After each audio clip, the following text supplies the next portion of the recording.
Welcome students. We will begin with your economics classes.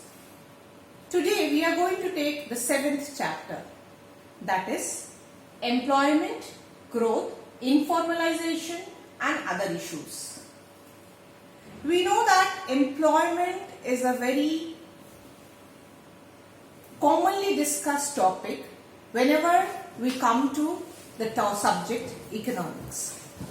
Now, in order to understand the employment scenario of our country, we need to be familiarized with some important aspects and terminologies related to employment as well as unemployment.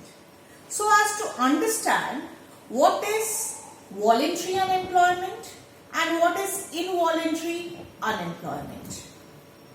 So let us begin with our chapter, employment. Everybody is doing something or the other. Now, any person who is doing a work to earn his livelihood so as to fulfill his needs is known as a worker. So, work plays an important role in our life, whether it's an individual or a member of a society. So everybody is working at individual front, as a society, as a whole, everybody is working. And a worker is one who is involved in some or the other productive activities to earn his livelihood or living. Now we'll come to the next term, the second term, that is an economic activity. Economic activity refers to all those activities performed by man for which he is being paid. It basically involves three types of activities, that is production, consumption and distribution. So economic activities refers to all activities that are performed to generate a livelihood or a living. Or in other words, economic activities are activities which are done for a payment. Now next, production activities. Now production activities refers to the process of transforming raw material into finished, semi-finished goods, which can be further processed or can be directly offered to the consumers. They are basically done for generating income. So production refers to all those activities which are undertaken to produce goods or services for income generation. Now next we come to the term labor force. Labor force refers to all those persons who are working as well as not working. Labor force does not mean people who are actually working. Labor force is a wider concept as compared to a workforce. We need to understand the difference between labor force and workforce. Labor force refers to all those persons who are working, A, B, who are non-working, but they are able to work and they are willing to work. Thus, labor force has two categories of people who have a job and are working, and those who are not working, but they have the ability to work and they are also ready to work. They comprise of the labor force. Next, workforce. Workforce, as I said, workforce refers to the section of people who are actually working. They also have the ability to work, they are willing to work, and they are being paid a stipulated wage. That means they are getting the prevailing wage rate. So workforce refers to the number of persons who are actually employed at a particular period of time. And these includes people who are actually engaged in production activities. The workforce comprises of the people within the age group of 15 to 60. So, three important things. Number one, they refer to the actual labor force engaged in productive activities. Number two, they are working and they get paid or remunerated as per their work during a given period of time. And number three, they comprise of the people in the age group of 15 to 60. Now, labor supply. It is the total number of workers who are available for performing a task, who have the ability and the willingness to perform that task at a particular wage rate. So, it refers to three things. They are the total number of laborers who are willing to work. That means if I am capable of doing something, but I don't have the willingness to do that work. For example, I have my required qualifications to become a teacher, but I don't want to work or get employed as a teacher and I prefer to stay back at home.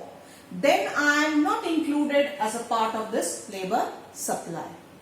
I should have the ability, the required degrees. At the same time, I should be able to work as well as I should be willing to work. I should be ready to work.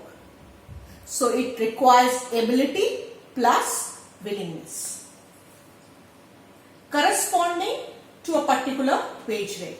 So I am able to work, number one. Number two, I am willing to do that work. And number three, I am ready to accept the current wages or the prevailing wages that my counterparts are being given. So I must have the potential, I must have the eagerness, and I must be accepting the current wages. So all these three things make it a labor force. If any of the three is lacking, then I may not be a part of the labor force. For example, I may be willing to become the Prime Minister, but I don't have the ability. I am also ready to accept the salary which the Prime Minister is being paid. Then also I am not being fitted in this definition, because although I have the willingness, I am ready to accept the prevailing wages, but I don't have the ability. So all the three are important to be a part of this labor force. Now we'll come to the next. Workforce participation. It is a ratio of the total number of people who are actually working, or a working group of people engaged in different sorts of production activities divided by the total population into 100. When we calculate this figure, we get to know the workforce participation ratio or the workforce participation rate. This is an important question that was asked in your CBSE examination this year. So it's very important.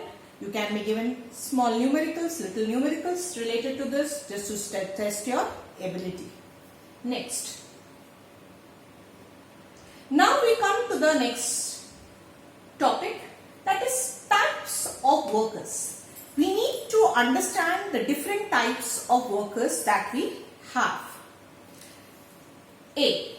Self-employed, and B. Hired workers. Now hired workers can be further classified into two types as casual and regular. So let us begin with what is self-employed workers. People who have taken up their own occupations and job and they don't work under somebody. They have got themselves employed using self-owned resources are said to be self-employed. In this case, when a person is self-employed, he makes a payment to himself for his work after meeting the cost of production or the expenses incurred in production. Now we come to the next term, that is hired worker. Next, hired workers are those people who don't have their own resources to set up their work or employment. They work for someone else, and for their work they are paid by their employer. They can be of two types. So let us first get to know the two types of hired worker: casual worker and regular worker. Casual worker are those who are not kept on a permanent basis. They are kept for completion of a given or assigned task. After the work is over, they can be removed from work. The nature of employment is not permanent. There is lack of job security. Regular worker, who is engaged by the employer on a permanent basis and is regularly paid, and his nature of work is clearly specified. He is said to be a regular or a regular salaried employee. So these are the two types of hired worker, for part-time basis and a permanent basis, known as casual worker, who is employed for a temporary basis, and a regular worker who is salaried and works on a permanent basis. So this was all about the two types of hired labor as well as self-employed. Next class we will further continue with the topic. Systematically make your notes dealing with the different concepts that we dealt in today's class. Thank you. Till then, take care and be safe.